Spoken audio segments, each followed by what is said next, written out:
I figured I'd show you how I service the Z-Master. You see that farm jack?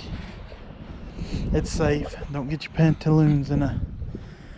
Yes, I've got jack stands I can put under there, but I don't get under it. I just put my arm up under there. And I can reach easily with this. I use these Hercules bags from Harbor Freight. Yeah, I'm enjoying my suspension seat. I'm not gonna lie. Anyway, I use these. That's the impact I use usually. I mean, I got other ones, but this is just the one I use. I keep this bag with just the 1/2-inch impact bag. It's from Hercules from Harbor Freight. You can get these bags on coupon a lot for 10 bucks. I've got like 8 of them. I love them. They even got 2 or 3 new ones they just released. But anyway, I keep all my mowing stuff and whatnot in. I mean, from my mowing deck and car tires in this bag only. That's the only thing I use in this bag. It's just this. And it easily takes it. Yes, I got a 20 volt I can use. I just, you know, I like that big one. That's a high torque. But as you can see, it ain't going nowhere. We've lifted buildings, and you can lift houses off the foundation with these freaking things. I know what you're saying. It's not that, it's how safe it is. Well, I'm not getting under there without I feeling safe. I don't know, everybody assumes everybody's so stupid, but not everybody's that stupid. And right here, I was talking the other day, this goes up under it. I had to cut the side out right there and put that on the outside of the seat, and it's supposed to be 4 Toros. I don't know what Toros it's for. Yes, I've got to tighten these 4 screws up only, nuts, and I'm done. Like I said in the video I haven't uploaded, I've run out of daylight. Sure, I got lights in my building, but my body run out of daylight too, you know. Long day. But yeah, these farm jacks, that's the brand High Lift. You can get them for like 50 bucks or something at Tractor Supply, Northern Tool. These are what I use that I've told y'all years ago, how you get a bush out of the ground.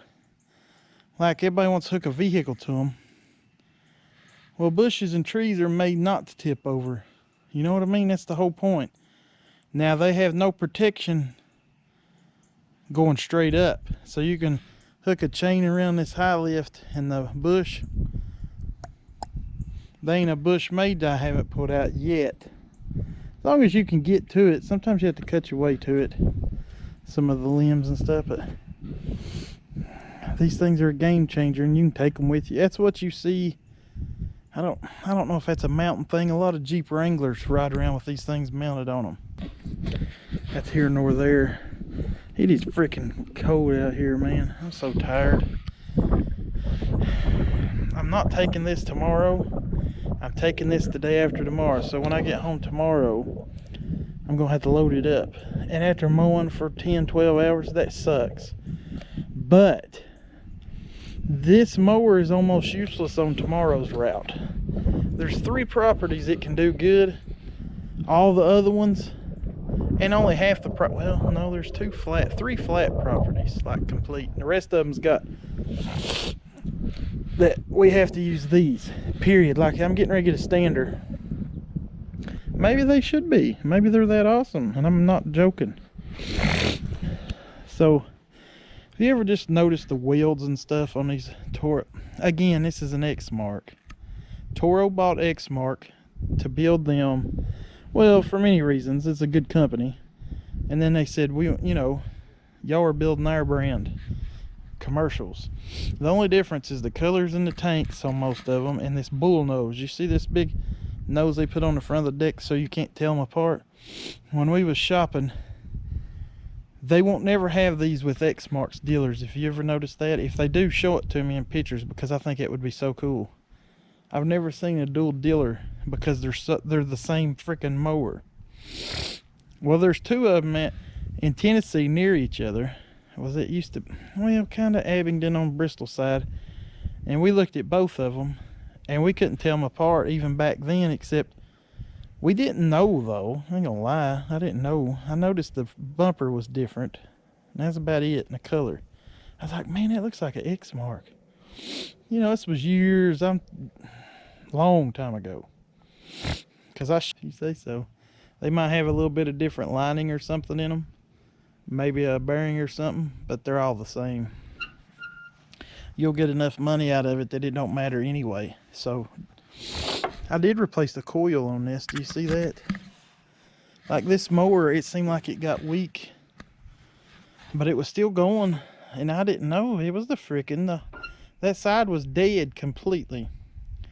I've had more trouble out of this Kawasaki right here than any. So don't even think Kawasaki's impervious. But you know, these Toro Exmarks are so nice and metal and solid. But I have no use for a zero turn anymore here in the mountains. So, I mean, these things are great, don't get me wrong. And especially these Toro Exmarks, they're like impervious. So, if you got one of them, don't let nobody talk about nothing on it. If you notice, the decks are way too deep, and what that causes is nothing. It's pointless. There's a Toro rep and a Skag rep. Skag will tell you, because that's who I heard this from. Skag's decks are shallower as most to throw the grass out. Toro Exmark, if the deck's a lot deeper, it's made to mulch more. So this mower will mulch the grass up finer than a Skag. I'm just using Skag as an example. All you gotta do is look at the depth of the decks. Make sure they don't have no crazy mismade proportions. It needs to be round and straight on the front, and 3 round around the back blades. 2 blades cut better than 3. 1 cuts better than 2. That's just physics. But go up under them, make sure they ain't no crazy looking deck, as long as they don't have some weird offset. As long as up under it, it's nice and smooth. That way that vacuum, it's creating vacuum lift up under there. Sucks and blows. That's all it does. There ain't much of a difference. I know everybody wants to talk about decks like crazy, but there ain't that much difference in them. Except the depth. And Toro Exmark chooses to mulch better. Don't listen to me, ask one of them. Because that's where I learned this from. It's from the horse's mouth. Both companies. Skag is proud that theirs throw out. See, I mean, that deck, let's not be honest, is real deep. But it's not that deep.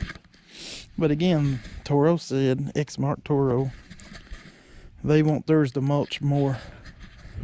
I don't know what they mean by that, because up under them they're all the same. The only difference I can tell is if you change different blades, of course, is how far apart the metal around the blades are under there and how deep the deck is. That's the only difference. They're all made by the same metal from the same metal yards. It ain't like they order steel from different companies. There's only a few companies you order steel and they're all about the same.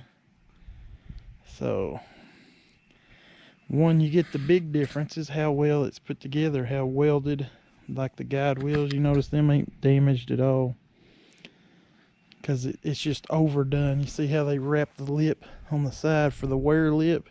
Do you see that? It don't go all the way around. It ain't no rubber neither. They put metal, and they even bent it and welded it on the guide wheel. So that not only it's more, if I don't let it rust, will last literally forever, just replacing wear parts. Way overbuilt. Way overbuilt. I mean, I'm not complaining that a machine's overbuilt. I'm just saying they just went a little, again, that's my opinion, that it's overbuilt. But putting on the suspension seat wasn't too bad. I haven't really made a Toro video ever. Did y'all notice that? I've never made a review video of this. I'll recommend it. I have no complaints about this mower yet, except for the bump factor. Toro has got the most sensitive butt in seat switch on the planet Earth. that will drive you insane until you wear it out a little bit and it's not as sensitive. I can't really complain because it's safety, and you can't really get mad because it's safe. But where I live in the mountains with a lot of bumps,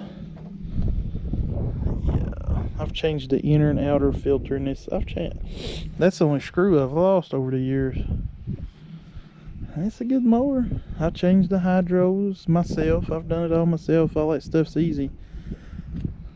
I don't know why everybody takes it in to do all that. I know you're scared, you're a little intimidated, and you're worried that you'll tear something up, but it ain't rocket science. This is simple stuff. These whole mowers are simple. The engineers has the hard task, and then they build it, and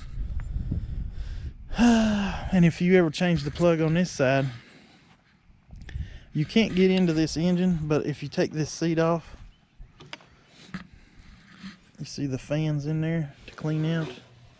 You take his seat off and you can easily get to this. Well, I wouldn't use the word easily because that's middle, but it's easier. I didn't want to do it, so I fought. It's just so tight. That's what she said. God, I shouldn't have said that. That one was awful. Fuel pump's the same, actually. The fuel filter I've changed. Shoot, I don't know. Now, I'm religious about fuel filters and air filters and oil in this mower. Why is somebody going so slow looking down here at me, bro? If it's one of you guys, just keep on going. Anyway, you want to see me take a blow? I wonder if I can do this one-handed. Let's see if I can do it. Oh, and Toro chooses plastic junk. I always break my freaking hand. See, I hit my freaking knuckles. I hate that. I was gonna check, make sure there wasn't nothing under there. There's no way to grease their. See, I don't get under the mower. I do this number. If I turn it upside down, the GoPro will go crazy. Let me see if I can find the nut. Yep. I don't know how I found the nut, but I did. See, I'm not looking. I'm up here with y'all. Look at that build up right there. That's what sucks about a deep